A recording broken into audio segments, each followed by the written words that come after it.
بسم الله الرحمن الرحيم.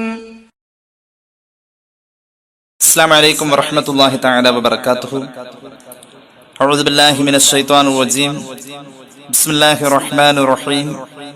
الحمد لله رب العالمين وأفضل الصلاة وأتم التسليم على المبعوث رحمة للعالمين وعلى آله وصحبه ومن سار على هديه إلى يوم الدين أما بعد. മുഅ്മിനീങ്ങളെ, അല്ലാഹു നമ്മെ സ്വീകരിക്കട്ടെ. നമ്മുടെ പാപങ്ങൾ അല്ലാഹു പുറത്തു തരട്ടെ. രോഗങ്ങൾ അല്ലാഹു ശിഫയാക്കട്ടെ.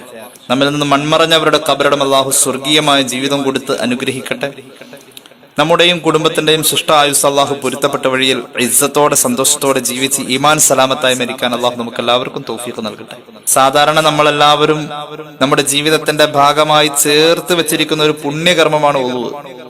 യഥാർത്ഥത്തിൽ ഇത് ജീവിതത്തിൽ ഒരു ദിവസം തന്നെ പല പ്രാവശ്യം ചെയ്യുന്നത് കൊണ്ട് ഇതിന്റെ ഗൗരവം നമ്മൾ അറിയാതെ പോവാണ്.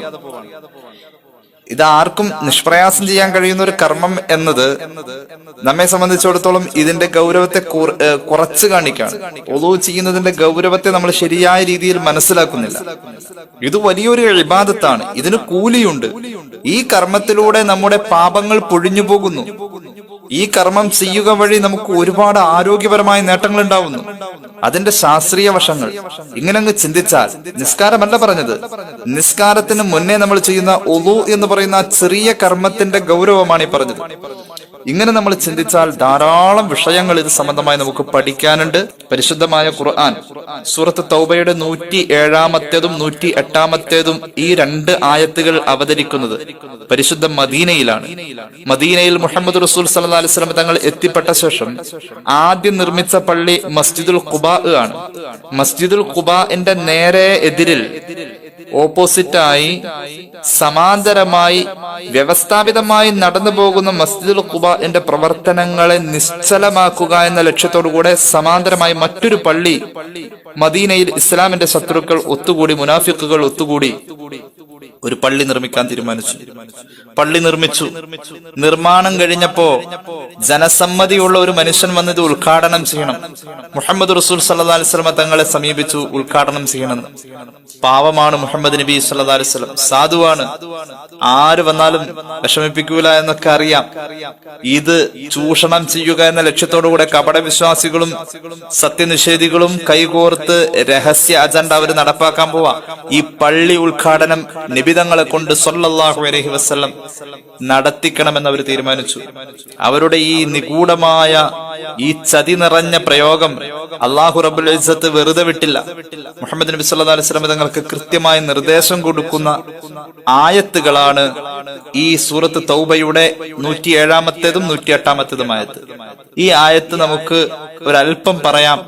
ഈ ആയത്ത് അവതരിക്കുന്നത് അതിന്റെ പശ്ചാത്തലം ഇങ്ങനെയാണ് എന്ന് പറഞ്ഞു എന്ന് മാത്രം. ഈ ആയത്തിലൂടെ ലക്ഷ്യമിടുന്ന മറ്റൊരു വിഭാഗവും അവരുടെ പ്രവർത്തനവും ചർച്ചയുണ്ട്, നമ്മുടെ വിഷയവുമായി ബന്ധപ്പെട്ടതാണ്. അതുകൊണ്ട് ഇൻഷാ അല്ലാഹ് ഈ ആയത്ത് നമുക്ക് ചർച്ചയിലേക്ക് എടുക്കാം. അഊദു ബില്ലാഹി മിനശ് ശൈത്വാനിർ റജീം. വല്ലദീന ഇത്തഖദൂ مسجدا ضرارا وكفرا وتفريقا بين المؤمنين وإرصادا لمن حارب الله ورسوله من قبل وليحلفن إن أردنا إلا الحسنى والله يشهد إنهم لكاذبون لا تقم فيه أبدا لمسجد أسس على التقوى من أول يوم أحق أن تقوم فيه رجال يحبون أن يتطهروا والله يحب المطهرين. അല്ലാഹു പറയുന്നു, മസ്ജിദുൽ ഖുബാന്റെ നേരെ എതിരിൽ നിർമ്മിക്കപ്പെട്ട പള്ളിയെ കുറിച്ച് പറയാണ്. മസ്ജിദൻ ളിറാറൻ, എടങ്ങേറിന്റെ പള്ളി, എടങ്ങേറ് പിടിച്ച പള്ളിയാണത്. എടങ്ങേറുണ്ടാക്കുക എന്ന ലക്ഷ്യത്തിൽ നിർമ്മിക്കപ്പെട്ട പള്ളിയും കുഫറൻ മാത്രവുമല്ല, കുഫറും ആ പള്ളി ഉണ്ടാക്കിയതിലൂടെ ലക്ഷ്യമുണ്ട്. കുഫറിന്റെ സഹായമുണ്ട്, കുഫറിനെ സഹായിക്കലുമുണ്ട്. തഫ്രീഖം ബൈനൽ മുഅ്മിനീന, മുഅ്മിനീങ്ങൾക്കിടയിൽ ചേരി തിരിക്കാനും കൂടിയിട്ടാണ്, മുഅ്മിനീങ്ങളിൽ അനൈക്യം സൃഷ്ടിക്കാനും കൂടിയിട്ടാണ് ആ പള്ളി അവിടെ വന്നിരിക്കുന്നത്. മാത്രവുമല്ല ഇർസാദൻ ലിമൻ ഹാറബല്ലാഹ വറസൂലഹു മിൻ ഖബ്ലു, പണ്ടേ മുതൽക്ക് അള്ളാഹുവിനോടും അവന്റെ റസൂലിനോടും യുദ്ധം ചെയ്യാൻ വരുന്ന ആളുകൾക്ക് താവളമൊരുക്കാനും കൂടിയിട്ടാണ് ഇപ്പോൾ ഈ പള്ളി നിർമ്മിക്കുന്നത്. അങ്ങനത്തെ പള്ളി നിർമ്മിച്ചു കഴിഞ്ഞിട്ട് അതിന്റെ ഉദ്ഘാടനത്തിന് വരുമ്പോ, അങ്ങയെ ക്ഷണിക്കാൻ വരുമ്പോ അവര് സത്യം ചെയ്തിട്ട് പറയും. സ്വാഭാവികമാണ് അങ്ങ് ചോദിക്കുക എന്തിനാ ഇപ്പൊ അവിടെ ഒരു പള്ളി എന്ന്. അപ്പോ അവര് സത്യം ചെയ്ത് പറയും, വല യഹ്ലിഫുന ഇൻ അറദ്നാ ഇല്ലൽ ഹുസ്ന, സത്യമായിട്ട് നബിയെ ഞങ്ങൾ നല്ല ഉദ്ദേശത്തിലാണ് പള്ളി ഉണ്ടാക്കിയതെന്ന് അവർ സത്യം ചെയ്ത് പറയും നബിയേ. വല്ലാഹു യശ്ഹദു ഇന്നകും ലകാദിബൂൻ, അല്ലാഹുവിനെ അറിയാം അവർ പറയുന്നത് പച്ചക്കള്ളമാണെന്ന്. ആ പള്ളി ഉദ്ഘാടനത്തിന് അങ്ങ് പോവേണ്ടതില്ല. ലാ തഖും ഫീഹി അബദ, ആ പള്ളി ഉദ്ഘാടനത്തിന് അങ്ങ് പോകേണ്ടതില്ല നബിയെ. അത്തരം പള്ളികളിൽ അങ്ങ് നിസ്കരിക്കാൻ പാടില്ല, അത്തരം പള്ളികൾ അങ്ങ് നിസ്കരിക്കാൻ പാടില്ല. അപ്പോൾ അങ്ങ് നിസ്കരിക്കേണ്ട പള്ളികൾ എന്ന ഒരു ചോദ്യം അവിടെ ഉണ്ട്. അങ്ങ് നിസ്കരിക്കേണ്ട പള്ളികൾ ഏതാണെന്നറിയോ? അങ്ങ് നിസ്കരിക്കേണ്ട പള്ളി ലമസ്ജിദുൻ ഉസ്സിസ അല തഖ്വ മിൻ അവ്വലി യൗമിൻ അഹഖു അൻ തഖൂമ ഫീഹി, പണ്ടേ മുതൽക്ക് തഖ്വയിലായി അടിസ്ഥാനപ്പെടുത്തപ്പെട്ടിട്ടുള്ള മസ്ജിദുൽ ഖുബാ ഇല്ലേ, അവിടെയാണ് അങ്ങ് നിസ്കരിക്കേണ്ടത്. അങ്ങ് നിസ്കരിക്കേണ്ട പള്ളിയുടെ അടയാളം എന്തെന്നറിയുമോ? ഫീഹി റിജാൽ, അത്തരം പള്ളികളിൽ നിസ്കരിക്കാൻ വരുന്നത് മുത്തുനബി സല്ലല്ലാഹു അലൈഹി വസല്ലം തങ്ങൾ നിസ്കരിക്കേണ്ട പള്ളിയുടെ അടയാളം, അവിടുന്ന് നിസ്കരിക്കാൻ അർഹതപ്പെടേണ്ട പള്ളിയുടെ അടയാളം, അത്തരം പള്ളികളിൽ നിസ്കരിക്കാൻ വരുന്നത് റിജാൽ, പുരുഷന്മാരായിരിക്കും നബിയെ. ഇപ്പൊ പള്ളിയിൽ ആരാ പോണ്ടെന്നുള്ള കാര്യം അവിടെ കിട്ടി. റിജാൽ. ഖുർആന്റെ ഒരു സ്വഭാവമുണ്ട്, അക്ഷരം കുറഞ്ഞിട്ട് അർത്ഥം കൂട്ടുക എന്ന ഒരു രീതി, ഈജാസ് എന്ന് പറയും. ഖുർആൻ മൂജസ് ആണ്, അക്ഷരം കുറവും അർത്ഥം കൂടുതലായിരിക്കും. ഇത് ഖിയാമത്ത് നാൾ വരെയുള്ള എല്ലാ കാര്യവും പറയണമല്ലോ. അങ്ങനെയുള്ള ഖുർആനിൽ റിജാൽ എന്ന പ്രയോഗത്തിൽ 4 അക്ഷരം ഉള്ളത്, റാ, ജിമ്, അലിഫ്, ലാം. ഈ 4 അക്ഷരത്തിന്റെ അർത്ഥം, ഈ 4 അക്ഷരം കൂടുമ്പോൾ റിജാൽ എന്ന പ്രയോഗത്തിൽ വരുമ്പോൾ ഇതിന്റെ അർത്ഥം പുരുഷന്മാർ. അള്ളാഹുവിന് അവിടെ അക്ഷരം കുറവുള്ള, ഇതിനേക്കാളും അർത്ഥം കൂടുതലുള്ള വേറൊരു പദം ഉപയോഗിക്കാമായിരുന്നു, നാസ്. ജനങ്ങൾ എന്ന അർത്ഥമുള്ള നാസ് ഉപയോഗിക്കായിരുന്നു. അതിൽ 3 അക്ഷരമേ ഉള്ളൂ, ഇതിൽ 4 അക്ഷരമുണ്ട്. നൂന്, അലിഫ്, സീന്. അതിൽ ആണും പെണ്ണും പെടും, ജനങ്ങൾ എന്ന് പറയുമ്പോൾ. അപ്പൊ പള്ളിയിൽ ആണും പെണ്ണും പെടും എന്ന അർത്ഥവും കിട്ടും, 3 അക്ഷരം കൊണ്ട് പരിപാടിയും തീരും. പക്ഷെ അള്ളാഹു അവിടെ റിജാൽ എന്നുള്ള 4 അക്ഷരമുള്ള, പുരുഷന്മാരെന്ന് മാത്രം അർത്ഥമുള്ള ആ പദം കൊണ്ടുവന്നത് കൊണ്ട് പള്ളി പ്രവേശനം പുരുഷന്മാരിൽ മാത്രമാണ് എന്ന് സ്ഥാപിക്കുന്നു ഈ ആയത്തിലൂടെ. ഇതെന്റെ അഭിപ്രായമല്ല, മഹാന്മാരായ മുഫസ്സിരീങ്ങൾ രേഖപ്പെടുത്തുന്നു.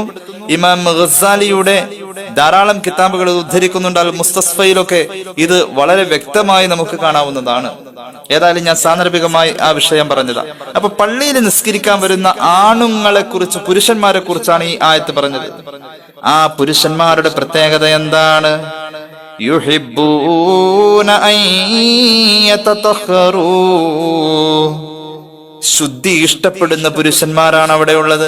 ശുദ്ധി ഇഷ്ടപ്പെടുന്ന പുരുഷന്മാരാണ് അവിടെ ഉള്ളത്. ആ പള്ളിയിൽ ശുദ്ധി ഇഷ്ടപ്പെടുന്ന പുരുഷന്മാരാണ് ഉള്ളത്. ശുദ്ധി ഇഷ്ടമല്ലാത്ത മനുഷ്യന്മാർ കുറവല്ലേ? ശുദ്ധി ഇഷ്ടപ്പെടുന്നു എന്നതോടൊപ്പം അള്ളാഹു അങ്ങനെയുള്ളവരെ തിരിച്ചും ഇഷ്ടപ്പെടണം. അപ്പോഴാണ് നമ്മൾ വിജയിക്കുക. നമുക്ക് വൃത്തി ഇഷ്ടമാണ്, പക്ഷേ വൃത്തി ഇഷ്ടപ്പെടുന്ന നമ്മോട് അള്ളാഹുവിന് ഇഷ്ടവും ഉണ്ടാവണം. നമ്മൾ വൃത്തിയെ ഇഷ്ടപ്പെട്ടതിന്റെ പേരിൽ അള്ളാഹുവിന് നമ്മോട് ഇഷ്ടം ഉണ്ടാവണം. അവിടെ നമ്മൾ വിജയിക്കുക. അള്ളാഹു തൗഫീഖ് ചെയ്യട്ടെ. ഇടയ്ക്കൊന്ന് പറയാം, മസ്ജിദുൽ ഖുബാന്റെ നേരെ എതിരിൽ സമാന്തരമായി മറ്റൊരു പള്ളി നിർമ്മിച്ചു എന്ന് പറഞ്ഞില്ലേ? എടങ്ങേറിന്റെ പള്ളി എന്ന് ഖുർആൻ പറഞ്ഞ ആ ഭാഗത്താണ് ഇന്ന് സൗദി ഗവൺമെന്റിന്റെ വളരെ നല്ല ഒരു ഹോസ്പിറ്റല്, ഗവൺമെന്റ് ആയിക്കൊള്ളുന്നില്ല, എന്റെ ഓർമ്മയിൽ അവിടെ ഒരു ഹോസ്പിറ്റൽ ഉണ്ട്. ഈ ഹോസ്പിറ്റല് ഈ നേരത്തെ പറഞ്ഞ എടങ്ങേറിന്റെ പള്ളി എന്ന് പറയപ്പെട്ടോടത്ത് സ്ഥാപിക്കപ്പെട്ടതാണ്. ഹോസ്പിറ്റൽ എന്ന് പറഞ്ഞാൽ പൊതുവെ സുഖവാസ കേന്ദ്രം ഒന്നല്ലല്ലോ. ഇടങ്ങേറും മുസീബത്തും രോഗങ്ങളൊക്കെ ഉള്ള ആളുകൾക്ക് ഒരു ആശ്വാസം കിട്ടാൻ വേണ്ടി അവരെ ട്രീറ്റ്മെന്റിന് വന്നിരിക്കാം. അപ്പോ ഹോസ്പിറ്റലിൽ വന്നിരിക്കുന്നത് ആ മസ്ജിദ് ദിറാർ എന്ന് പറയുന്ന ആ ഭാഗത്താണ്. നമുക്ക് കാണാൻ പറ്റും. മസ്ജിദുൽ ഖുബാന്റെ നേരെ എതിര് നോക്കിയാൽ വലിയ ഹോസ്പിറ്റൽ കാണാൻ പറ്റും, റോഡിന്റെ അപ്പുറം. അപ്പൊ അത്രത്തോളം ഈ വിഷയമായി അള്ളാഹുവിന്റെ ഖുർആൻ സൂചിപ്പിച്ചിട്ടുള്ള ഈ ആയത്ത് അവസാനിക്കുന്നിടത്ത് പറഞ്ഞിട്ടുള്ള പള്ളിയിൽ ശുദ്ധി ഇഷ്ടപ്പെടുന്ന പുരുഷന്മാർ എന്ന് പറഞ്ഞ ആ ഭാഗത്താണ് നമ്മുടെ ചർച്ച ഉള്ളത്. ആരെ പറ്റിയാണ് ഈ പറഞ്ഞതെന്നറിയുമോ? അള്ളാഹുവിന്റെ ഹബീബ് സല്ലല്ലാഹു അലൈഹി വസല്ലം തങ്ങൾ നിസ്കരിക്കാൻ പോകേണ്ട പള്ളി അതാണെന്നും ആ പള്ളിയുടെ പ്രത്യേകത അവിടെ ശുദ്ധി ഇഷ്ടപ്പെടുന്ന പുരുഷന്മാർ വരുന്നു എന്നാണ് പറഞ്ഞത്. ആരാണ് ഈ ശുദ്ധിയുള്ള പുരുഷന്മാർ? മഹാന്മാരായ മുഫസ്സിരീങ്ങൾ അത് ധാരാളം വിശദീകരിക്കുന്നുണ്ട്. ഹദീസിൽ കാണാം ഈ ആയത്ത് സംബന്ധമായി അള്ളാഹുവിന്റെ ഹബീബ് സല്ലല്ലാഹു അലൈഹി വസല്ലം തങ്ങൾ പഠിപ്പിക്കുന്നുണ്ട്. ഇമാം ഇബ്നു മാജയുടെ സുനനിൽ കാണാം ഹദീസ് عن أبي أيوب رضي الله عنه أنه قال إن هذه الآية لما نزلت فيه رجال يحبون أن يتطهروا والله يحب المطهرين. അള്ളാഹു ശുദ്ധിയുള്ളവരെ ഇഷ്ടപ്പെടുന്നു എന്ന് പറഞ്ഞുകൊണ്ട് അവസാനിച്ച സൂറത്ത് തൗബയുടെ ആയത്തുകളെ സംബന്ധമായി ഖാല റസൂലുള്ളാഹി സ്വല്ലല്ലാഹു അലൈഹി വസല്ലം, അള്ളാഹുവിന്റെ ഹബീബ് സ്വല്ലല്ലാഹു അലൈഹി വസല്ലം തങ്ങൾ പറഞ്ഞിട്ടുള്ളത്, യാ മഅശറൽ അൻസാർ ഇന്നല്ലാഹ ഖദ് അത്നാ അലൈക്കും ഫിത്തുഹൂരി ഫമാ തുഹൂറുക്കും എന്ന് പരിശുദ്ധ നബി മുഹമ്മദ് മുസ്തഫ സല്ലല്ലാഹു അലൈഹി വസല്ലം. അല്ലാഹു റബ്ബുൽ ഇസ്സത്ത് അൻസാറുകളായ സ്വഹാബികളെ നിങ്ങളെ പ്രശംസിച്ചിരിക്കുകയാണ്. നിങ്ങളുടെ ശുദ്ധിയുടെ കാര്യത്തിൽ അള്ളാഹു നിങ്ങളെ പ്രശംസിച്ചു. അൻസാരിങ്ങളെ ഹബീബായ നബി തങ്ങൾ സ്വഹാബികളോട് പറയാണ്, മുഹാജിറുകളും അൻസാറുകളും നിറഞ്ഞു നിൽക്കുന്ന സദസ്സിൽ വെച്ചിട്ട് പറയാണ്, അൻസാറുകളായ സ്വഹാബത്തെ നിങ്ങളെ അള്ളാഹു പ്രശംസിച്ചിരിക്കുകയാണ് നിങ്ങളുടെ വൃത്തിയുടെ കാര്യത്തിൽ, ശുദ്ധിയുടെ കാര്യത്തിൽ. എനിക്കൊരാകാംക്ഷയുണ്ട് സ്വഹാബ, അൻസാരിങ്ങളെ നിങ്ങൾക്ക് എന്ത് വൃത്തിയാണ് കൂടുതലായിട്ടുള്ളത്? അവർ പറഞ്ഞു, നബിയെ ഞങ്ങൾക്ക് പ്രത്യേകിച്ച് ഒന്നുമില്ല. നിസ്കരിക്കാൻ നേരം ഞങ്ങൾ ഉളു എടുക്കാറുണ്ട്. വലിയ അശുദ്ധി വരുമ്പോൾ ഞങ്ങൾ കുളിക്കാറുണ്ട് നബിയെ. ഞങ്ങൾ മലമൂത്ര വിസർജനം കഴിഞ്ഞാൽ വെള്ളം ഉപയോഗിച്ച് വൃത്തിയാക്കാറുണ്ട് നബിയെ. ഈ 3 കാര്യം ഞങ്ങൾ ചെയ്യാറുള്ളൂ വൃത്തിയുടെ കാര്യത്തിൽ. ഇത് കൂടുതലൊന്നും ഞങ്ങൾ ചെയ്യാറില്ല. അള്ളാഹുവിന്റെ ഹബീബ് സ്വല്ലല്ലാഹു അലൈഹി വസല്ലം തങ്ങൾ പറഞ്ഞു, ഫഹുവദാക, എന്നാൽ അത് തന്നെയാണ് അള്ളാഹു പ്രശംസിച്ച് പറഞ്ഞത്. ഫഅലൈകുമുഹു, ഇപ്പോൾ നിങ്ങൾ നിർവഹിക്കുന്ന പോലെ തന്നെ അതിന്റെ എല്ലാ കാര്യങ്ങളും ശ്രദ്ധിച്ചുകൊണ്ട് ഇതുപോലെ തന്നെ തുടർന്ന് പോകൂ എന്ന് നബി മുഹമ്മദ് മുസ്തഫ സ്വല്ലല്ലാഹു അലൈഹി വസല്ലം. ഇബ്നു മാജ അവിടുത്തെ സുനനിൽ ഉദ്ധരിക്കുന്നുണ്ട് ഈ ഹദീസ്. ഈ 3 കാര്യമല്ലേ നമ്മളും ചെയ്യുന്നത്? നമ്മൾ നിസ്കരിക്കാൻ ഉളു എടുക്കുന്നുണ്ട്, കുളിക്കാൻ ജനാബത്ത് കുളിക്കുന്നുണ്ട്, മലമൂത്ര വിസർജനം കഴിഞ്ഞാൽ വെള്ളം ഉപയോഗിച്ച് കഴിയുന്നുണ്ട്. ഈ 3 നമ്മളും ചെയ്യുന്നുണ്ട്. ഖുർആൻ ഈ പ്രശംസിച്ച് പറഞ്ഞ അൻസാരിങ്ങൾ എത്തിച്ച ആ പദവി, അവർക്ക് കിട്ടിയ ആ പദവി നമുക്ക് കിട്ടും? ഒന്ന് ആലോചിച്ചു നോക്കി. കിട്ടുന്നില്ലേ? പ്രശ്നം നമ്മുടെ തന്നെ. ഇത് 3 ഈ 3 ശുദ്ധീകരണത്തിന്റെ അടിസ്ഥാന ഭാഗമാണ്. ഇത് 3 നമ്മൾ ചെയ്യുന്നുണ്ട്. പക്ഷെ നമുക്ക് ഈ പറയപ്പെട്ട അവസ്ഥയിലുള്ള അംഗീകാരം കിട്ടുന്നില്ല. അപ്പൊ അതിനർത്ഥം നമ്മുടെ ഉളൂഇന്റെ അകത്ത് ചില മാറ്റങ്ങൾ വരാനുണ്ട്. അതിനർത്ഥം നമ്മുടെ ജനാബത്ത് കുളിയിൽ കുറെ മാറ്റങ്ങൾ വരാനുണ്ട്. അതിനർത്ഥം നമ്മുടെ വലിയ അശുദ്ധിയുടെ ശുദ്ധീകരണങ്ങളിൽ മാറ്റങ്ങൾ വരാനുണ്ട്. നമ്മൾ മലമൂത്ര വിസർജനം നടത്തുന്ന ശുദ്ധീകരണത്തിൽ എന്തൊക്കെയോ ശ്രദ്ധിക്കാനുണ്ട്. അല്ലെങ്കിൽ ഇത് നമുക്കും ഈ അംഗീകാരം കിട്ടുമായിരുന്നു. ഒരുപാട് ശ്രദ്ധിക്കേണ്ട കാര്യമാണ് ഈ 3 കാര്യങ്ങൾ. ഒന്ന്, ഉളുവിനെ പറ്റി തൽക്കാലം നമുക്ക് വിശദീകരിക്കാം. അള്ളാഹു തൗഫീഖ് ചെയ്യട്ടെ. രണ്ടാമത്തേത് ജനാബത്ത് കുളിയാണ്. വല്ലാതെ ശ്രദ്ധിക്കേണ്ട കാര്യമാണ്. ആരും ശ്രദ്ധിക്കില്ല. ജനാബത്തായിരിക്കും, ഓടിപ്പോയി മുടി വെട്ടിയിട്ട് വരും. ആണുങ്ങൾക്ക് അങ്ങനെ ഒരു സ്വഭാവമുണ്ട്. ജനാബത്തൊക്കെ അവൻ മറന്നു പോവാ.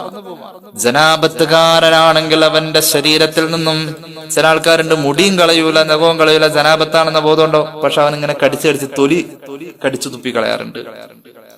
അല്ലെങ്കിലോ ജനാബത്ത് കുളിക്കുന്നതിന് മുന്നേ തലമുടിയിരുമ്പോൾ പൊഴിഞ്ഞു വീഴാൻ സാധ്യതയുണ്ടെങ്കിൽ ഈരരുതേ. ഒരുപാട് ശ്രദ്ധിക്കാനുണ്ട് ജനാബത്തുകാര്. അള്ളാഹുവിന്റെ ഹബീബ് സ്വല്ലല്ലാഹു അലൈഹി വസല്ലം തങ്ങളുടെ പ്രിയ സ്വഹാബിയായ സയ്യിദുനാ അലി റളിയല്ലാഹു അൻഹുവിനോട് ഹബീബായ നബി തങ്ങൾ പറഞ്ഞല്ലോ സല്ലല്ലാഹു അലൈഹി വസല്ലം, അലിയേ, തലമുടി ഒരുപാട് നീട്ടി വളർത്തിയിരിക്കുന്ന അലി തങ്ങളോട് പറയാണ്, കുളിക്കുമ്പോൾ തലമുടി ശരിക്കും നനയണം അലിയേ റളിയല്ലാഹു അൻഹു. കുളിക്കുമ്പോൾ തലമുടി ശരിക്കും നനയണം അലിയെ. കാരണം ഓരോ മുടിയുടെ അടിയിലും ജനാബത്തുണ്ടെന്ന ധാരണ വേണം അലിയെ. നബി മുഹമ്മദ് മുസ്തഫ സല്ലല്ലാഹു അലൈഹി വസല്ലം ഫിഖ്ഹിന്റെ ഈ മസ്അലകൾ നമ്മൾ പഠിക്കണം. നമ്മുടെ ശരീരം വൃത്തിയാക്കുമ്പോൾ എവിടെയെല്ലാം വെള്ളം എങ്ങനെ ചേരണം എന്നതിനെ കുറിച്ച് വസ്വാസാകലല്ല, നമ്മെ സംബന്ധിച്ചിടത്തോളം 100% ശരിയാക്കലല്ല, അത് വസ്വാസിലേക്ക് എത്തിക്കും. ഏകദേശം നമ്മുടെ ശരീരത്തിന്റെ എല്ലാ ഭാഗത്തും ഇത് എത്തി വെള്ളം ഒലിച്ചു എന്ന ഒരു ധാരണ വേണം. നമ്മുടെ ശരീരത്തിൽ ആദ്യം തന്നെ സോപ്പിട്ട് പതപ്പിച്ച് വെച്ചിട്ട് ജനാബത്ത് കുളി, ഏറ്റവും ലാസ്റ്റ് ജനാബത്ത് കുളി നെയ്യത്ത് വെക്കുക. ആദ്യം തന്നെ സോപ്പ് ഇങ്ങനെ പതപ്പിച്ച് വെക്കുക. അപ്പോ നമ്മൾ ഒഴിക്കുന്ന വെള്ളം പുറത്തേക്ക് പോകുന്നത് വെള്ളം പകർച്ചയായിട്ടാ പോകുന്നത്. വെള്ളത്തെ പകർച്ചയാക്കുന്ന വസ്തു ശരീരത്തിൽ ഇല്ലാതിരിക്കണം. എന്നാ സോപ്പൊക്കെ മൊത്തം കഴുകി കളഞ്ഞ് ശരീരം ഫ്രഷ് ആയ ശേഷം പിന്നെ നെയ്യത്ത് വെച്ച് കുളിക്കണം. സോപ്പോട് കൂടെയുള്ള വെള്ളം കഴുകി കളയല് ജനാബത്ത് കുളിയാണെന്ന് കരുതരുത്. വെള്ളം പകർച്ചയായി പോവാണ്. അങ്ങനെയല്ല വേണ്ടത്. സോപ്പൊക്കെ മൊത്തം കഴുകി വൃത്തിയാക്കി കളഞ്ഞ ശേഷം ഇപ്പൊ ശരീരത്തിൽ ഒരു സോപ്പുമില്ല, ഇനി വീഴുന്ന വെള്ളമായിരിക്കണം നെയ്യത്തോടു കൂടെ.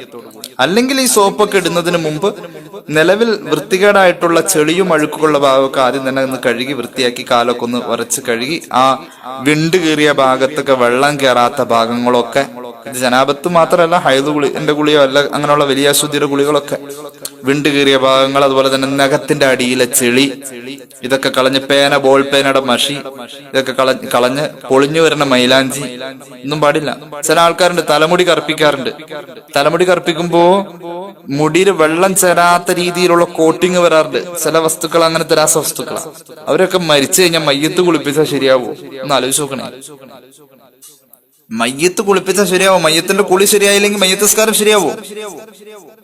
മയ്യത്തിന്റെ നിസ്കാരം നിർവഹിക്കപ്പെടാൻ, നിസ്കാരം സ്വീകരിക്കപ്പെടാൻ മയ്യത്തിന് ശുദ്ധി വേണമെന്നാ. എങ്ങനെ ശുദ്ധിയാണ്? മയ്യത്ത് കുളി ശരിയായിട്ടില്ലെങ്കിൽ പൊളിഞ്ഞു വരുന്ന സാധനമൊക്കെ ശരീരത്തിൽ വെക്കരുത്. അതുപോലെ തന്നെ സഹോദരിമാരാണെങ്കിൽ കമ്മലിന്റെ അകത്ത് ഒക്കെ വെള്ളം ചേരാൻ സാധ്യതയുള്ള പ്രയാസമുള്ള ഭാഗങ്ങളാണ് ചില ഹോളുകൾ. ചിലരിങ്ങനെ മൂക്കും തുളച്ചത് കാണാം. ഇനി അങ്ങനെയൊക്കെ നമ്മുടെ ശരീരത്തിൽ ടൈറ്റ് ആയിട്ടുള്ള മോതിരങ്ങൾ, ഇങ്ങനെയുള്ള പല ഭാഗങ്ങള്. അതുപോലെ തന്നെ കാലിന്റെ നഖമൊക്കെ പടച്ചോനെ പൂരപ്പറമ്പില് അമ്പും കുറ്റി, മറ്റേ ഇതിന്റെ കതിനക്കുറ്റി ഇരിക്കണ മാതിരിയാണ് ചില ആൾക്കാരുടെ കാലിന്റെ നഖമൊക്കെ. ആകെ പൊടി പിടിച്ച് അതൊന്നും അല്ലല്ല, ഒരു വൃത്തിയാക്കലല്ലോ. ഒരു സത്യവിശ്വാസിയുടെ കാലിലേക്കും കയ്യിലേക്കും നോക്കിയാൽ നഖം കണ്ടറിയാൻ പറ്റും. ഒരു വൃത്തിയിലും ശുദ്ധിയിലൊക്കെ അല്പമെങ്കിലൊക്കെ നടക്കാം. കാലൊക്കെ വിണ്ട് കയറിയത് പരമാവധി ആ വിടവിലൊക്കെ ചെളി കയറാതെ നോക്കണം. അതൊക്കെ ആദ്യം വൃത്തിയാക്കി എല്ലാം വെള്ളം ചേരാൻ സാധ്യതയുള്ള എല്ലാ ഭാഗങ്ങളുമാണെന്ന് ഉറപ്പുവരുത്തിയ ശേഷം നിയ്യത്ത് വെച്ച് വെള്ളം ശരീരത്തിലൂടെ മൊത്തം ഏകദേശം എല്ലാ സ്ഥലത്തും എത്തി എന്ന ധാരണയിൽ ഒലിപ്പിക്കുക. ആ നിയ്യത്ത് മനസ്സിലിങ്ങനെ നിലനിർത്താം. വലിയ ശുദ്ധിയിൽ നിന്നും ശുദ്ധിയാകാൻ വേണ്ടിയാണ് കുളിക്കുന്നതെന്ന് ഇങ്ങനെ നിയ്യത്ത് നിലനിർത്തി നമ്മള് അതിന്റെ അദബുകളൊക്കെ പാലിച്ച് ഔറത്ത് മറച്ച്, ഔറത്ത് പൊക്കിളിന്റെ മുട്ടിന്റെ ഇടയിലുള്ള ഭാഗം എന്തായാലും മറച്ച് അള്ളാഹു കാണുന്നുണ്ടെന്നുള്ള ബോധം വേണം. അങ്ങനെയൊക്കെ കുളിയൊക്കെ ഒന്ന് ശ്രദ്ധിച്ച്, രാത്രിയാണ് കുളിക്കുന്നതെങ്കിൽ ഒരു കാരണവശാലും നഗ്നമായി കുളിക്കരുത്. ഇരുട്ടത്ത് നഗ്നമായി കുളിച്ചു കഴിഞ്ഞാൽ ആ മനുഷ്യന് ഭ്രാന്ത് വര പിടിപെടുമെന്ന് മുഹമ്മദ് റസൂൽ സല്ലല്ലാഹു അലൈഹി വസല്ലം തങ്ങൾ പഠിപ്പിക്കുന്നതായി സിറാജുൽ മുനീറിലൊക്കെ ഹദീസ് നമുക്ക് കാണാവുന്ന. ഒക്കെ ശ്രദ്ധിച്ച് വളരെ വൃത്തിയായി ശുദ്ധമായി നമ്മൾ കുളിച്ച് പുറത്തു വരണം. വുളു സുന്നത്താണ്. കുളിക്കുന്നതിന് മുമ്പ് മൂത്രമൊഴിക്കൽ സുന്നത്താണ്. കുറച്ച് സമയമെടുക്കും. അങ്ങനെ ഇതൊരു ഇബാദത്താണെന്ന ബോധത്തോട് കൂടെ വേണം ചെയ്യാൻ പോവാൻ. ബാത്റൂമിലേക്ക് കയറുന്നതിന് മുമ്പ് തന്നെ മറ്റേ ദുആയൊക്കെ ഉണ്ട്. ബിസ്മില്ലാഹി അല്ലാഹുമ്മ ഇന്നി അഊദു ബിക മിനൽ ഖുബുസി വൽ ഖബായിസി. ഖുബുസും ഖബായിസും ശല്യം ചെയ്യാതിരിക്കാൻ വേണ്ടി അല്ലാഹുവിനോട് കാവൽ തേടണം. ഖുബുസ് ആൺ പിശാചും ഖബായിസ് പെൺ പിശാചും. അങ്ങോട്ട് ചെന്നാൽ ഒരു പക്ഷെ ഔറത്തിന്റെ ഭാഗമൊക്കെ വെളിവാവാൻ സാധ്യതയുള്ള സമയങ്ങളാണ്. അവരുടെ ലൈംഗിക ശല്യങ്ങളും അല്ലാത്ത ശല്യങ്ങളും ഒക്കെ ഉണ്ടാവും. പിന്നെ കുളി കഴിഞ്ഞ് തിരിച്ച് ഇറങ്ങി വരുമ്പോൾ തലമുടിയൊക്കെ മുഴുവനും, ആണാവട്ടെ പെണ്ണാവട്ടെ, തലമുടിയൊക്കെ മുഴുവനും വിറച്ചിട്ട് വേണം പുറത്തേക്ക് ഇറങ്ങി വരാൻ. കാരണം നേരത്തെ ഇവിടെ നമ്മൾ 2-3 ആളുകളെ പുറത്ത് നിർത്തിയിട്ടാ പോയത്, ഖുബസിനെ ഖബായിസിനെയൊക്കെ. ബിസ്മില്ലാഹി അല്ലാഹുമ്മ അഊദു ബിക മിനൽ ഖുബസി വൽ ഖബായിസ് പറയുമ്പോ തന്നെ നമ്മുടെ കൂടെ അങ്ങോട്ട് കയറാനിരുന്ന ഖുബസും ഖബായിസും എന്ന പിശാചുകൾ പുറത്ത് നിൽക്കാം. നമ്മളവിടുന്ന് കുളി കഴിഞ്ഞ് ഇറങ്ങി വരുമ്പോ അവൻ നമ്മുടെ തിളക്കമുള്ള കറുപ്പ് കളർ കൂടുതലുള്ള ആ മുടി കണ്ടു കഴിഞ്ഞാൽ മുടി കൊഴിച്ചിലൊക്കെ ഉണ്ടാവുമെന്ന് ചില ഇമാമിയങ്ങൾ പറയുന്നുണ്ട്. കുളിക്കുന്നതിന് മുമ്പ് എണ്ണ തേക്കുക, ഇങ്ങനെയുള്ള ശീലങ്ങളൊക്കെ ഉണ്ടാവണം. എണ്ണ തേക്കുമ്പോൾ എണ്ണ എന്നുള്ളത് ഒലിക്കുന്ന അവസ്ഥയിലാണെങ്കിൽ പോലും വെള്ളം ചേരുന്നതിന് തടസ്സമല്ല, എണ്ണ തേക്കാം. എണ്ണ തേച്ച് കുളിക്കണം. കിതാബുദ്ദുഹ്ന് എന്ന് പറഞ്ഞിട്ടൊരു അധ്യായം തന്നെ സ്വഹീഹുൽ ബുഖാരിയിലുണ്ട്, ഹദീസിന്റെ കിതാബുകളിലുണ്ട്. മുത്തുനബി സല്ലല്ലാഹു അലൈഹി വസല്ലം തങ്ങൾ എണ്ണ തേച്ച് കുളിക്കാൻ വേണ്ടി പ്രോത്സാഹിപ്പിച്ചിട്ടുണ്ട്. അതൊക്കെ നല്ല കാര്യമാണ്. ഇങ്ങനെ കുളിയൊക്കെ പൂർത്തിയാക്കി ശുദ്ധിയുടെ കാര്യത്തിൽ ഒന്ന് ശ്രദ്ധിച്ച് കുളിയൊക്കെ കഴിഞ്ഞു വരുന്ന മനുഷ്യനെ സംബന്ധിച്ചിടത്തോളം അവന്റെ ശരീരത്തിൽ നിന്നും അഴുക്കുകൾ പോകുന്നതിന്റെ കൂടെ അവന്റെ പാപങ്ങളും അല്ലാഹു പൊറുക്കുമെന്ന് മുഹമ്മദ് മുസ്തഫ സല്ലല്ലാഹു അലാ മുഹമ്മദ് സല്ലല്ലാഹു അലൈഹി വസല്ലം. ജനാബത്ത് കുളിയും ഹൈദ് കുളിയും ഒക്കെ നടത്തുന്നവരൊക്കെ ശ്രദ്ധിക്കണം. ഒരുപാട് തെറ്റുകൾ വരുന്നുണ്ട്. നമ്മുടെ അമല് പോകും, നമ്മുടെ ദുആ പോകും, നമ്മുടെ ആയുസ്സിൽ ചെയ്തു തീർക്കേണ്ട നല്ല കാര്യങ്ങൾ സ്വീകരിക്കപ്പെടാതെ പോകും. എനിക്ക് വിവരമില്ല എന്ന് പറഞ്ഞു ഒഴിഞ്ഞു മാറാൻ കഴിയൂല. അള്ളാഹുവിന്റെ കോടതിയിൽ എന്തേ നീ പഠിക്കാതിരുന്നത് എന്നൊരു ചോദ്യമുണ്ട്. പഠിച്ചവനെ എനിക്കറിയില്ല, അത് പള്ളിയിലെ ഉസ്താദിനെ അറിയുള്ളൂ, എനിക്കറിയില്ല, ഞാൻ ഒരുപാട് ഓതി പഠിച്ചിട്ടില്ല. അങ്ങനെ അറിയില്ല എന്ന് പറയുന്നതിനൊക്കെ ഒരു പരിധിയുണ്ട്. അറിയാവുന്ന മാർഗങ്ങൾ തേടിപ്പിടിക്കാൻ ത്വലബുൽ ഇൽമ് എന്നാ പറഞ്ഞത്. ത്വലബുൽ ഇൽമി ഫരീളത്തുൻ അലാ കുല്ലി മുസ്ലിമിൻ വ മുസ്ലിമ. എല്ലാ മുസ്ലിമായ പെണ്ണിനും ആണിനും ഇൽമ് തേടല് അത് നിർബന്ധമാണെന്ന് പരിശുദ്ധ റസൂൽ സല്ലല്ലാഹു അലൈഹി വസല്ലം. തേടിയാൽ ഒരുപാട് വഴികളുണ്ട് അതിനെപ്പറ്റി അറിയാൻ.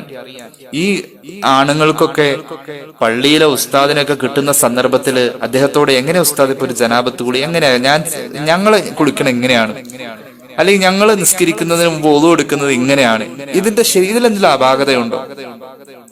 ഇതിൽ വല്ല അപാകതയുണ്ടോ?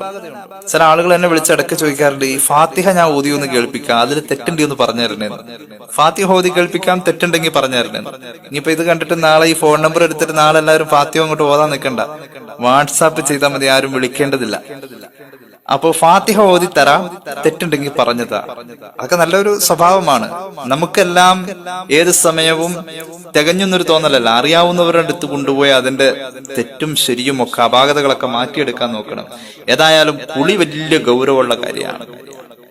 ആദം നബി അലൈഹി സ്വലാത്തു വസ്സലാം മുതൽക്ക് ലോകത്ത് നടന്നു വരുന്ന ഒരു സമ്പ്രദായമാണ് കുളി.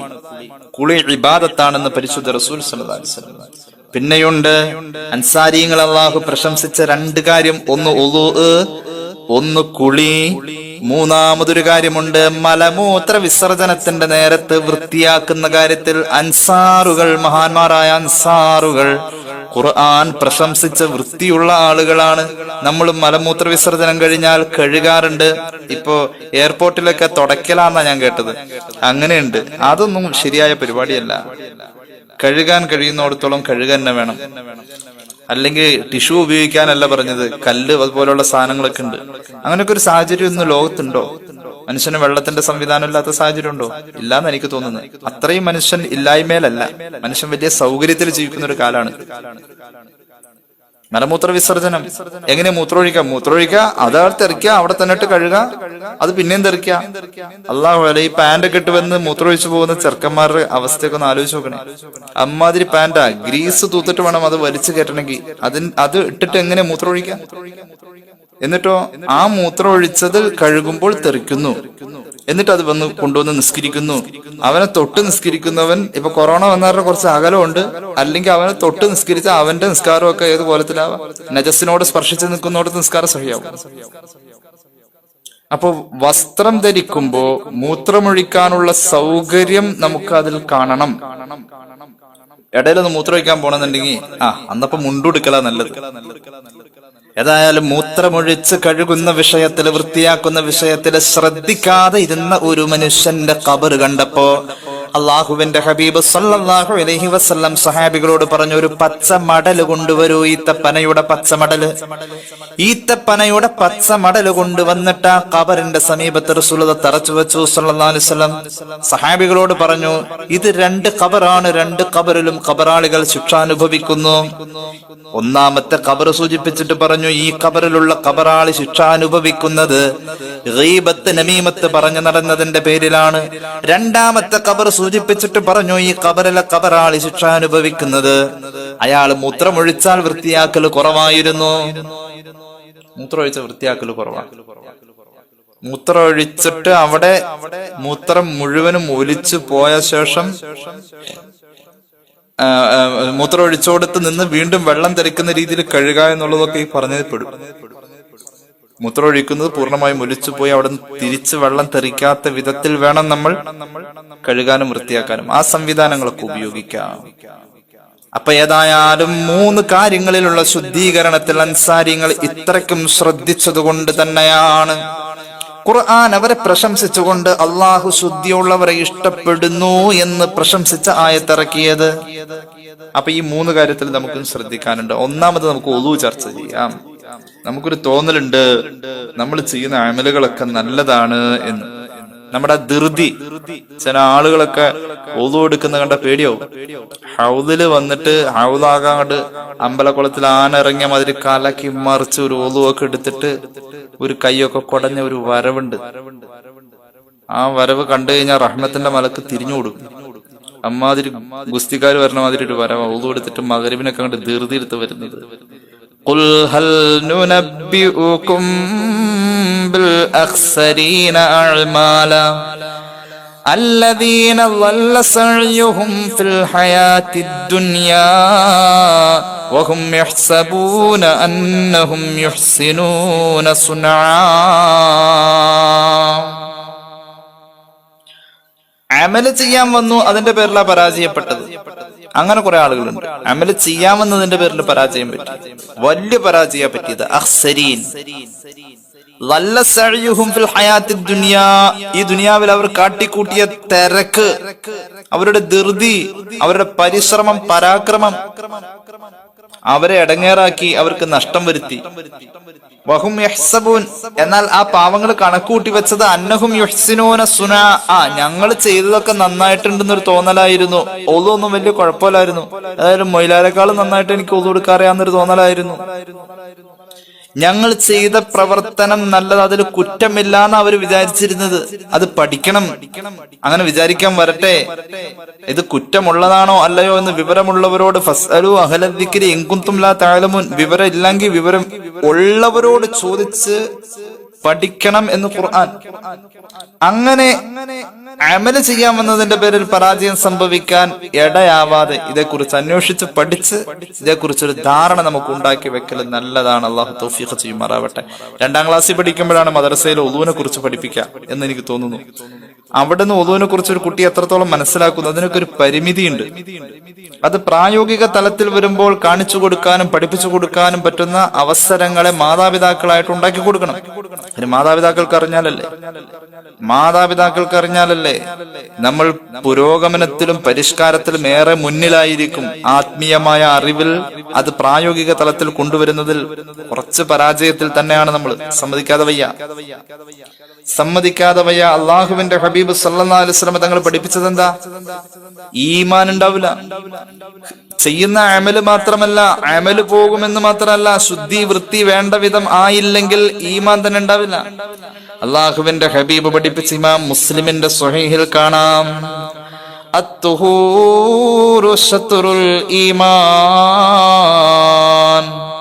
ശുദ്ധി എന്നത് ഈമാന്റെ കറക്റ്റ് പകുതിയാണെന്ന് മുഹമ്മദ് മുസ്തഫ സല്ലല്ലാഹു അലൈഹി വസല്ലം. ശുദ്ധി പഠിക്കാൻ എങ്ങനെയാണ് ഉസ്താദെ ഞാനൊരു ഉളു എടുക്കേണ്ടത്, എങ്ങനെയാ ഉളു എടുക്കേണ്ടത്, ഞാൻ എങ്ങനെയാണ് കുളിക്കേണ്ടത് അന്വേഷിക്കാം, പഠിക്കാം. പ്രത്യേകിച്ച് പുരുഷന്മാർ ഈ വിഷയം പഠിച്ചെടുത്തിട്ട് അവരുടെ സ്ത്രീകൾക്ക് പറഞ്ഞു കൊടുക്കണം. ഒരു പുരുഷനെ സംബന്ധിച്ചിടത്തോളം അവന്റെ ഒന്നാമത്തെ ബാധ്യത എന്തെന്നറിയുമോ? തന്റെ ഭാര്യയോടുള്ള ഒന്നാമത്തെ ബാധ്യത. ഭാര്യയോട് ഭർത്താവ് നിർവഹിക്കേണ്ട ഒന്നാമത്തെ ബാധ്യത എന്നറിയോ? നിങ്ങൾ ആലോചിച്ച് നോക്കിയാൽ ശരിക്കും 2 സെക്കൻഡ് ഒന്ന് ആലോചിച്ച്, നമ്മുടെ ഭർത്താവ് ആ ബാധ്യത നമ്മളോട് നിർവഹിച്ചോ എന്നൊന്ന് ആലോചിച്ച് നോക്കി. സഹോദരിമാർക്കൊക്കെ ആലോചിക്കാവുന്ന കാര്യമല്ലേ? ഭർത്താവ് ഭാര്യയ്ക്ക് ചെയ്തു കൊടുക്കേണ്ട ഒന്നാമത്തെ ബാധ്യത, നിർവഹിക്കേണ്ട ഒന്നാമത്തെ ബാധ്യത, ഭർത്താക്കന്മാരൊന്ന് ആലോചിക്ക് 2 സെക്കൻഡ്. എന്റെ ഭാര്യയ്ക്ക് ആ ഒന്നാമത്തെ ബാധ്യത ഞാൻ നിർവഹിച്ചിട്ടുണ്ടോ എന്നൊന്ന് ആലോചിച്ച്. ഏതാ ഒന്നാമത്തെ ബാധ്യത അറിയോ? കുഴിമന്തി വാങ്ങി കൊടുക്കല ഒന്നാമത്തെ ബാധ്യത? അല്ലെങ്കിൽ ഭാര്യക്ക് വേറെ എന്തെങ്കിലും വാങ്ങി കൊടുക്കല ഒന്നാമത്തെ ബാധ്യത? ഭർത്താവ് ഭാര്യക്ക് ചെയ്തു കൊടുക്കേണ്ട ഒന്നാമത്തെ ബാധ്യത ശർഈയായ ഇൽമു പറഞ്ഞു കൊടുക്കണം. ശർഈയായ ഇൽമു പറഞ്ഞു കൊടുക്കണം. എത്രയോ സഹോദരിമാരുടെ സങ്കടം ഉള്ളതെന്നറിയോ? ഭർത്താവ് നിസ്കരിക്കുന്നില്ല എന്ന് പറഞ്ഞുകൊണ്ട്. ആ ഭർത്താവ് എങ്ങനെയാ ഈ ഭാര്യക്ക് ശർഈയായ ഇൽമു പറഞ്ഞു കൊടുക്കാം?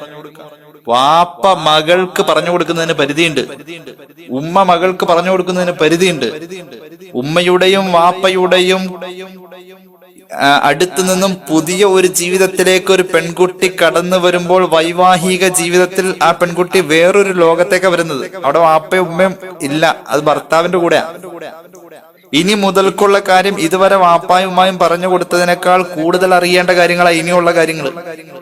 അത് വാപ്പായും ഉമ്മായും അല്ല പറഞ്ഞു കൊടുക്കാം.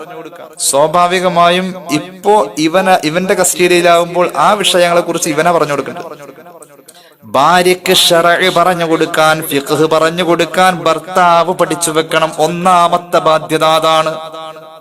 ഭർത്താവിന്റെ ഒന്നാമത്തെ കടമ ശർഅ് പഠിപ്പിച്ചു കൊടുക്കലാണ്, ഫിഖ്ഹ് പഠിപ്പിച്ചു കൊടുക്കലാണ്, ഇസ്ലാമിക കർമ്മശാസ്ത്രം പഠിപ്പിച്ചു കൊടുക്കലാണ്. അങ്ങനെയാണ് എത്ര ഭർത്താക്കന്മാരുണ്ടാവും ഇപ്പൊ പഠിപ്പിച്ചു കൊടുക്കാൻ? ആലോചിച്ചു നോക്കണേ. ഇക്കണ്ട സ്വഹാബി വനിതകൾ മുഴുവനും അങ്ങനെയാണ് കാണിച്ചു തന്നിട്ടുള്ളത്. അബൂ സലമ റളിയല്ലാഹു അൻഹുവിന്റെ ചരിത്രം പറയുന്നുണ്ട് സ്വഹീഹ് മുസ്ലിം. ശറഹ് മുസ്ലിമിൽ ഇമാം നവവി വ്യാഖ്യാനിക്കുന്നുമുണ്ട്. മഹാനായ അബൂ സലമ റളിയല്ലാഹു അൻഹു പ്രവാചക പുങ്കവർ റളിയല്ലാഹു സ്വല്ലല്ലാഹു അലൈഹി വസല്ലം തങ്ങളുടെ സദസ്സിൽ നിന്നും മഹാനവറുകൾ റളിയല്ലാഹു അൻഹു ഇൽമു പഠിച്ചാൽ വീട്ടിൽ വന്ന് ഉമ്മു സലമയോട് പറഞ്ഞു കൊടുക്കുമായിരുന്നു റളിയല്ലാഹു അൻഹ. അങ്ങനെയായിരുന്നു സ്വഹാബി അവിടെ പോയി പഠിച്ചിട്ട് വീട്ടിൽ വന്ന് പറഞ്ഞു കൊടുക്കും. പഴയ കാലത്തും അങ്ങനെയായിരുന്നു. ഇവിടെ വല്ലുപ്പമാര് വല്യമ്മമാർക്ക് വന്നിട്ട് പള്ളിയിൽ നിന്ന് കേട്ട വയലും കഥയൊക്കെ ഇവിടെ വന്ന് പറഞ്ഞു കൊടുക്കും. അതൊക്കെ കേട്ടതിന് ശേഷമാണ് ബാക്കി കാര്യങ്ങൾ എല്ലാം ചോദിച്ചു പഠിക്കും. ഭർത്താവിനോട് ചോദിക്കണം, മനുഷ്യ ഇങ്ങനെയാണ് മസ്അല, എന്താ ഇതിനെപ്പറ്റി നിങ്ങൾക്കറിയോ? അറിയൂല, എഴുതി കൊടുക്കാം, ഇതേക്കുറിച്ച് ഒന്ന് അന്വേഷിച്ചിട്ട് വരണം. പള്ളിയിൽ ചെന്നിട്ട് ഉസ്താദിനോട് ചോദിക്കണം, ഉസ്താദ് ഇങ്ങനെ ഒരു മസ്അല ഉണ്ട്, ഇതിനെ സംബന്ധിച്ചൊന്ന് വിശദീകരിച്ച് എഴുതാം. എഴുതിയെടുക്കണ്ട, മൊബൈലിൽ റെക്കോർഡ് ചെയ്ത് കൊണ്ടുവന്ന് കേൾപ്പിച്ചു കൊടുക്കാം. അല്ലാതെ പെണ്ണുമ്പിള്ളക്ക് ഫോൺ നമ്പർ കൊടുക്കല്ല വേണ്ടത്. നമ്മുടെ ഭാര്യമാർ അറിയേണ്ടതും പഠിക്കേണ്ടതുമായ കാര്യങ്ങൾ നമ്മളായിട്ട് പഠിപ്പിച്ചു കൊടുക്കണം. നമുക്കൊരു ബാധ്യതയുണ്ട്. ഇപ്പൊ യൂട്യൂബും സംവിധാനങ്ങളൊക്കെ വന്നപ്പോ കുറെയൊക്കെ സഹോദരിമാർക്ക് ആ വിഷയത്തിൽ ആശ്വാസമുണ്ട്. അള്ളാഹു തൗഫീഖ് ചെയ്യട്ടെ, അത് ഉപയോഗപ്പെടുത്തണം. നല്ല നല്ല കാര്യങ്ങൾ പഠിക്കാൻ ഭർത്താവ് സഹായിക്കണം. അതോടൊപ്പം ഭർത്താവ് പറഞ്ഞു കൊടുക്കാൻ ഭർത്താവ് സ്വയം പഠിക്കണം. ഇങ്ങനെയുള്ള കാര്യങ്ങളൊക്കെ ഉണ്ടാവണം. അള്ളാഹുവിന്റെ ഹബീബ് പഠിപ്പിച്ചു, ഈമാന്റെ പകുതിയാണ് ശുദ്ധി എന്ന് മുഹമ്മദ് മുസ്തഫ. സ്വഹീഹ് മുസ്ലിമിന്റെ ഹദീസ് ഞാൻ വിശദീകരിക്കുന്നില്ല. ഇമാം അഹ്മദിന്റെ മുസ്നദിൽ കാണാൻ മറ്റൊരു ഹദീസ്. അള്ളാഹുവിന്റെ ഹബീബ് സല്ലല്ലാഹു അലൈഹി വസല്ലം തങ്ങൾ പഠിപ്പിക്കുന്നു, മിഫ്താഹുൽ ജന്നത്തി സ്വലാഹ്, സ്വർഗത്തിന്റെ താക്കോൽ നിസ്കാരമാണ്. വമിഫ്താഹുസ് സ്വലാത്തി തുഹൂറു, നിസ്കാരത്തിന്റെ താക്കോല് ശുദ്ധിയാണെന്ന് മുഹമ്മദ് മുസ്തഫ സല്ലല്ലാഹു അലൈഹി വസല്ലം. ഇപ്പൊ നമ്മുടെ വീട് പൂട്ടിയേക്കാണ്, അതിന്റെ താക്കോല് നമ്മുടെ കാറിന്റെ അകത്ത് വെച്ചിരിക്കുകയാണ്. കാറ് പൂട്ടിയേക്കാണ്, കാറിന്റെ താക്കോല് വേറെ എവിടെയാണ്. ആ താക്കോല് കിട്ടിട്ടോണം ഈ താക്കോലുകൊണ്ട് ആ താക്കോലെടുത്ത് മറ്റേ വീട് തുറക്കാൻ, അങ്ങോട്ട് കയറണമെങ്കിൽ. നിസ്കാരത്തിന്റെ താക്കോല് ശുദ്ധിയാണ്. ആ താക്കോല് കറക്റ്റ് ആയിട്ട് ആ ഹോളിൽ കയറണം. ഏത് ശുദ്ധി? ഒളു, അത് കറക്റ്റ് ആവണം. അതിന്റെ എല്ലാ ഭാഗങ്ങളും സ്പർശിതമായിട്ടുള്ള പൂർണ്ണത കൈവരിച്ചിട്ടുള്ള ഒളു ആവണം. എന്നിട്ട് ആ ഒളു കൊണ്ട് വേണം നിസ്കാരം എന്ന് പറയുന്ന ആ പ്രവർത്തനത്തെ തുറന്നെടുക്കാൻ. നിസ്കാരം അതുപോലെ കുറ്റമറ്റ രീതിയിലേക്ക് എത്തിയിട്ട് വേണം ആ നിസ്കാരം കൊണ്ടുപോയിട്ട് സ്വർഗം തുറക്കാൻ. എന്നിട്ട് വേണം ആ സ്വർഗത്തിലേക്ക് നമുക്ക് കയറാൻ. അള്ളാഹു തൗഫീഖ് ചെയ്യട്ടെ. പടച്ചവന്റെ ഔദാര്യം കൊണ്ട് അള്ളാഹു ഇതൊക്കെ ശരിയാക്കി തരട്ടെ. ഇമാം അഹ്മദിന്റെ മുസ്നദിലുണ്ടായ ഹദീസ്. അത്രത്തോളം വൃത്തി വേണം. എന്തിനേറെ നമ്മുടെ ബുദ്ധി നന്നാവാൻ, നമ്മുടെ മൈൻഡ് റെഡിയാവാൻ, നമ്മുടെ ആലോചന നന്നാവാൻ, നമ്മുടെ ശരീരത്തിന്റെ ഉന്മേഷമുണ്ടാവാൻ. ഇമാമുന ശാഫിഈ റളിയല്ലാഹു അൻഹു പറയുന്ന ഒരു വാക്കുകളുണ്ട്. അത് മഹാന്മാരായ ഫുഖഹാ രേഖപ്പെടുത്തുന്നു. മൻ നളുഫ തൗബുഹു ഖല്ല ഹമ്മുഹു വമൻ താബ റീഹുഹു സാദ അഖ്ലുഹു. ഒരു മനുഷ്യൻ അവന്റെ വസ്ത്രം വൃത്തിയുള്ള വസ്ത്രമാണ് എങ്കിൽ അവന്റെ മനസ്സിന്റെ നീറുന്ന ചിന്തകൾ മാറിക്കഴിഞ്ഞു. എന്തൊരു വലിയ മനഃശാസ്ത്രമായി പറഞ്ഞെന്നറിയോ? ഒരു മനുഷ്യന്റെ വസ്ത്രം വൃത്തിയുള്ള വസ്ത്രമാണ് എങ്കിൽ എവിടെയാ ഇസ്ലാം നിൽക്കുന്നത്? ഒരു മനുഷ്യന്റെ വസ്ത്രം വൃത്തിയുള്ള വസ്ത്രമാണ് എങ്കിൽ അള്ളാഹു തൗഫീഖ് ചെയ്യട്ടെ. സഹോദരിമാർ ആ വിഷയത്തിൽ പ്രത്യേകം ശ്രദ്ധിക്കണം. രാവിലെ മുതൽ ഉച്ച വരെ നിങ്ങൾ ഒരു മാക്സി ധരിച്ചു കഴിഞ്ഞാൽ മീൻ വെട്ടാനുണ്ടാവും, തുണി അലക്കാനുണ്ടാവും, മറ്റു പലതും ചെയ്യാനുണ്ടാവും. ഇതിന്റെ ഇടയിൽ കുടുകുടാന്ന് വേർത്തിട്ടുണ്ടാവും അല്ലേ? അത് വൈകുന്നേരം ആക്കും, രാത്രിയാക്കും. എന്റെ പൊന്നോ, എന്തൊരവസ്ഥ എന്ന് ഓർത്തു നോക്കി. അലക്കാനുള്ള ബുദ്ധിമുട്ട് കൊണ്ടാണെന്നല്ല, ചിലപ്പോ വസ്ത്രം കുറവായിരിക്കും. പെണ്ണിന് വീട്ടു വസ്ത്രം 6 മാസത്തിലൊരിക്കൽ പെണ്ണിന്റെ അവകാശമാണെന്ന് ഇസ്ലാം പറയുന്നു. എന്തിനാണിത്? അവർ കൂടുതൽ വിയർക്കുന്ന ദുർഗന്ധമുള്ള പ്രവർത്തനങ്ങൾ ചെയ്യുന്നവരാണ്. മീൻ വെട്ടാൻ പുരുഷനെ കിട്ടൂല. കാര്യം വലിയ വിലയുള്ളതൊക്കെ വാങ്ങി കൊണ്ടുവന്ന് കൊടുക്കും. ഒന്ന് വെട്ടാൻ പറഞ്ഞാൽ മുഖം വല്ലാത്ത രീതിയിലേക്ക് മാറും. അത് പെണ്ണ് തന്നെ ചെയ്യണം. ബാത്റൂം ക്ലീൻ ചെയ്യണം. പുരുഷൻ ചെയ്യൂല. ചെയ്യുന്ന എനിക്ക് തോന്നല്ല. ചെയ്യുന്നവരുണ്ടാവും, നല്ലവരുണ്ടാവും. അള്ളാഹു തആല ചെയ്യുന്നവർക്ക് കൂലി കൊടുക്കട്ടെ, ചെയ്യാൻ എല്ലാവർക്കും മനസ്സ് കൊടുക്കട്ടെ. ഇതൊക്കെ നമ്മൾ എല്ലാവരും അങ്ങോട്ടും ഇങ്ങോട്ടൊക്കെ ചെയ്യേണ്ടതാണ്. അള്ളാഹുവിന്റെ ഹബീബ് സല്ലല്ലാഹു അലൈഹി വസല്ലമ തങ്ങൾ വീട്ടുവേലയിൽ ഭാര്യമാരെ സഹായിക്കുമായിരുന്നു. സ്വഹീഹുൽ ബുഖാരി. വാങ്ക് വിളിക്കുമ്പോൾ പള്ളിയിലേക്ക് പോകുമായിരുന്നു. അടുക്കള ജോലിയിൽ മുഹമ്മദ് റസൂൽ സല്ലല്ലാഹു അലൈഹി വസല്ലം സഹായിക്കുമായിരുന്നു. സ്വന്തമായി വസ്ത്രം കഴുകി കഴുകുമായിരുന്നു. ചെരുപ്പ് തുന്നുമായിരുന്നു. അങ്ങനെയാണ് വേണ്ടത്. കുടുംബം എല്ലാവരും കൂടുമ്പോഴാണ് കുടുംബമാവാ. സ്ത്രീകളുടെ വസ്ത്രങ്ങൾ മുഷിയുന്ന അവസ്ഥയാണെങ്കിൽ അത് മാറ്റിയിട്ട് അടുത്തതിടണം. ഇമാമുന ശാഫിഈ റളിയല്ലാഹു അൻഹു പറയുന്നു, മനസ്സിന്റെ നീറുന്ന ചിന്തകൾ മാറിക്കിട്ടാൻ നല്ല വസ്ത്രം ധരിക്കുക, വൃത്തിയുള്ള വസ്ത്രം ധരിക്കുക. ഇനി നിലവിലുള്ള നമ്മുടെ ബുദ്ധി ഉറങ്ങിപ്പോവാതെ ബുദ്ധി ഉണരാൻ വേണ്ടി നമ്മുടെ ശരീരത്തിലെ ഇടക്കിടക്ക് ഒരു സുഗന്ധം പൂശിക്കൊടുക്കാം. സഹോദരിമാര് സുഗന്ധം പൂശുമ്പോ അത് പുറത്തേക്ക് പോകരുത്. അത് വെളുക്കാൻ തെച്ചത് പാണ്ടാവും. ആണുങ്ങളാവട്ടെ, അല്ലെങ്കിൽ വീടിന്റെ അകത്തായിക്കോട്ടെ, ആ വേർപ്പിന്റെ ഗന്ധമൊക്കെ പോകാൻ വേണ്ടി എന്തെങ്കിലും ഒരു ചെറിയ പെർഫ്യൂമൊക്കെ വീട്ടിൽ ഉപയോഗിക്കാം. വീട്ടിൽ അന്യര് മണക്കില്ല എന്നുള്ളോടത്തിൽ സഹോദരിമാർക്ക് ഉപയോഗിക്കാം. സഹോദരന്മാർക്ക് അല്ലാതെയും ഉപയോഗിക്കാം. ഈ മണം കിട്ടുന്നത് നമുക്ക് മാത്രമല്ല, മറ്റുള്ളവർക്കും കൂടി സഹിക്കാൻ പറ്റുന്നതായിരിക്കണം. ഇൻഷാ അല്ലാഹ് തൗഫീഖ് ചെയ്യട്ടെ.